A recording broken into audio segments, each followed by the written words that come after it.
So in real estate valuation, we have these three models: the sales comparison approach, the cost approach, and the income approach. And we'll save the income approach for later as it's a big and separate topic, very important.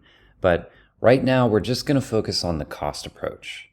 And the idea behind the cost approach is that if a buyer is going to buy a piece of real estate, one that's got a building on top of it, they're probably going to think in the back of their mind about the cost of that building.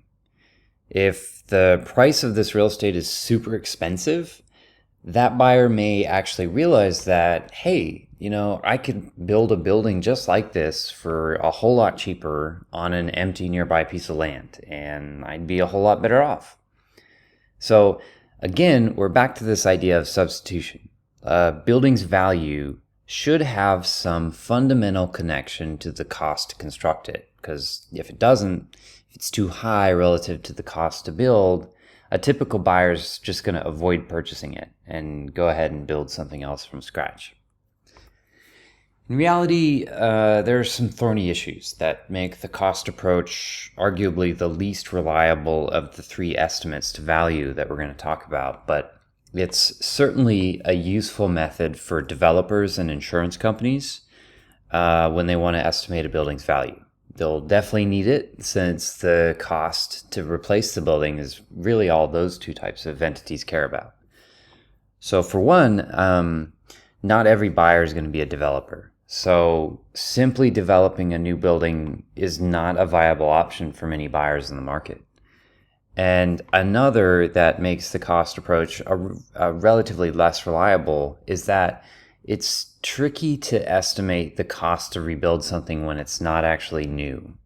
I mean, you could estimate the cost to replace a building sitting on a piece of land, when that building's already 30 years old, but then your estimate of a cost to replace is for like a brand spanking new building, not a 30-year one. So if we're using that figure to estimate the value of this subject property, this 30-year-old building, that's not really an accurate comparison. They're two totally different buildings in terms of age. So getting around this issue is possible in the cost approach. It's just that it's tricky to get it right. And so adjusting for that newness when we estimate a building's value using the cost approach, that's called depreciation. And this depreciation it's different than the use of the word you might have learned in your accounting classes. Depreciation here in the cost approach, it's an adjustment, a dollar or percentage amount, and it's used to knock down the value of a new building, so that it's effectively comparable to the age of the subject property that you're trying to value. Getting a value for the subject property using the cost approach really just boils down to getting that depreciation amount right. So broadly, the steps to value a property using the cost approach are as follows. I mean, number one, for your subject cost, you estimate what it would cost to build that building new. And then two, given that your actual subject property is probably old, it's probably not new, you subtract from your estimate of cost to build new a certain amount of depreciation. And then three, that's your estimate of just the building value, the cost new minus the depreciation amount. And so then you still have to add the value of the land to the building that it sits on in order to get total property value. And then four, once you add the value of the land to your depreciated cost, that's your final estimate of property value for the subject property. And when we say cost here, most of the time we mean something called replacement cost. That's the cost to replace a building with a new building that's functionally the same. The new building, it might have a different color, it might use a more modern form of insulation, whatever, but functionally it's still the same thing. And that's different than something called reproduction cost.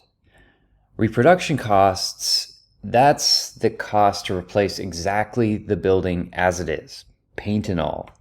Maybe the building has some special sketching into the facade by a local artist.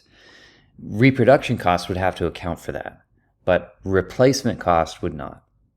We don't really use reproduction costs much in valuing real estate. For one, it's not usually practical. I mean, a building might have been built in the 1960s and has asbestos installation, which is now outlawed for health reasons.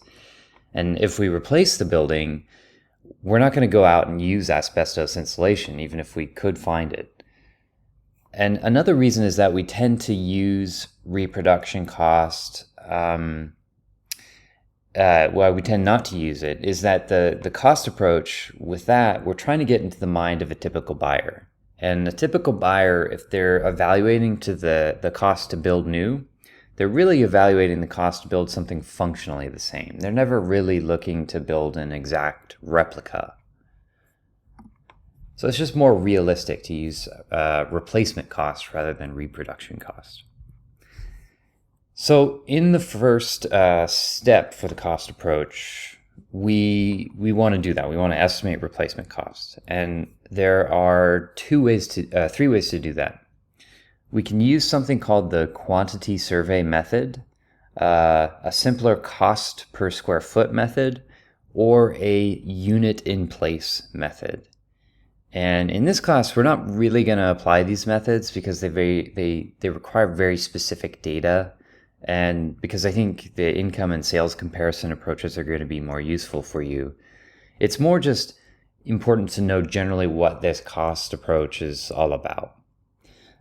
So with the quantity survey method to estimating a building's cost, we're going all out, like counting every nail, piece of fiberboard, every foot of roofing material, and all the labor hours necessary to put all that together. We don't use the quantity survey method that much unless we are just very thorough developers who are actually getting ready to build a specific building. What's more likely is that if we're going to use one of these methods, we're going to use the cost per square foot method. And here, essentially, we look up what it costs on a square footage basis in our local area to build for that type of construction, labor and materials included, and then we multiply that cost to build times the size of our property. It's a much simpler approach, albeit with less accuracy.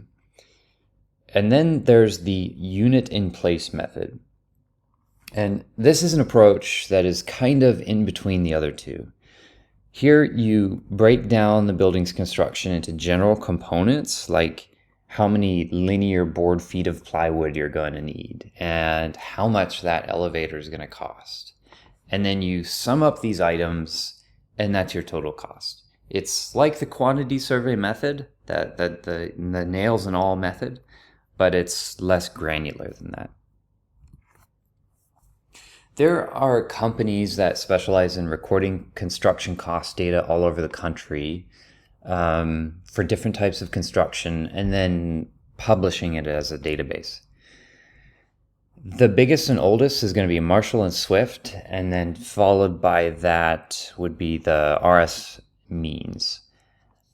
But you can also get this kind of data from engineering consulting firms or builders and contractors to the extent that they're willing to share.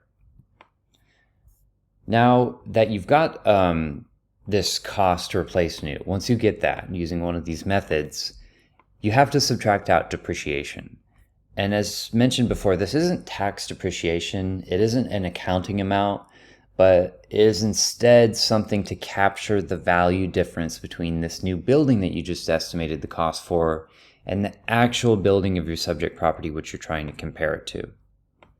The component of depreciation that I think is the easiest to wrap your head around is that of physical deterioration. Maybe the roof on your subject property is really old and ought to be replaced. A buyer of that subject property is going to notice that.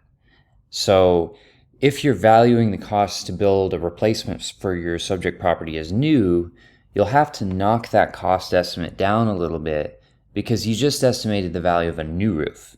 And what you've got in reality is something that is old and needs to be replaced. That's an example of physical depreciation. There's another type of depreciation, though, that's separate, and that's called functional obsolescence. I think many homes in San Francisco have great examples of functional obsolescence. I've seen homes in the Sunset, for example, with wiring that is something called knob and tube. Like the electrical for a house that it's literally exposed wire, this knob and tube stuff. It's not coated. And it runs along these little wooden blocks underneath the floor, holding those wires up so that they don't catch fire, basically. It's literally the wiring that they used when they first invented electricity, and it's just this huge fire hazard. But I mean, technically, it still works. It still provides the house with electricity. It's just that with today's homes, the electrical cabling is so much better and safer. So a buyer looking at a home with knob and tube in the Sunset versus newer electrical work, they're going to see that they're going to get electricity either way. It's just that they're not going to pay as much for the house with the knob and tube wiring. And that's an example of functional obsolescence. The house is still in okay condition, but something about it is outdated. And then there's a third and final category of depreciation called external obsolescence. This is deterioration that happens outside of the property itself, something nearby that affects value. Maybe the blocks around the house have, over time, become unsafe, increasing amounts of crime, that sort of thing, reducing the desirability to live there and then hence property values. It's nothing about the house per se that has changed, but rather the nearby environment. That's external obsolescence. Now, I mentioned that the cost approach is usually not your go-to method for valuing real estate. Instead, that's going to be the sales comparison method or the income approach, which we'll discuss next. However, the cost approach can be very useful if you're trying to value a property that is a brand new building on it, because then you don't have any depreciation to estimate. It's brand new.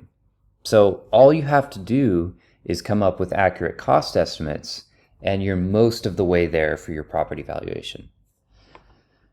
Another application we previously mentioned was insurance appraisals. For very large properties, especially like big towers downtown, if you want to get fire insurance on it, that's a lot of money. And it's a very large transaction for both parties, both the party that's paying an annual insurance amount, as well as the insurance company who's offering to replace it if the thing burns down. So the insurance company, for that kind of transaction, they want to be very clear about their exact liability. And so will pay the money to an appraiser to figure out exactly what it would cost to build if it does burn down. It's worth paying that $5,000 or $10,000 to the appraiser to figure out how much it would cost to replace new. So insurance companies are heavy users of the cost approach to valuation. And then finally, another application is with specialty buildings. I mean, let's say you're trying to figure out what a go-kart property is worth. Do you know what I mean? Like there's a property out by SFO, the airport, where you can rent and race little go-karts. It's great for company events. It's kind of a dinky little thing, but it's that sort of thing, a go-kart property. In that case, you're probably not going to find any comparable properties. You're not going to find a property that's sold recently which happens to have a go-kart racing track, And so instead, a more reliable approach than the sales comparison approach, where you're not going to be able to find comps, is to estimate value by figuring out just what it all costs to build. You'll probably do an income approach as well because it's commercial property and so it generates income, so you can back out a value from that. But a cost approach would be a useful alternative in this case relative to the sales comparison approach. So specialty buildings, specialty properties, the cost approach can still be used with success.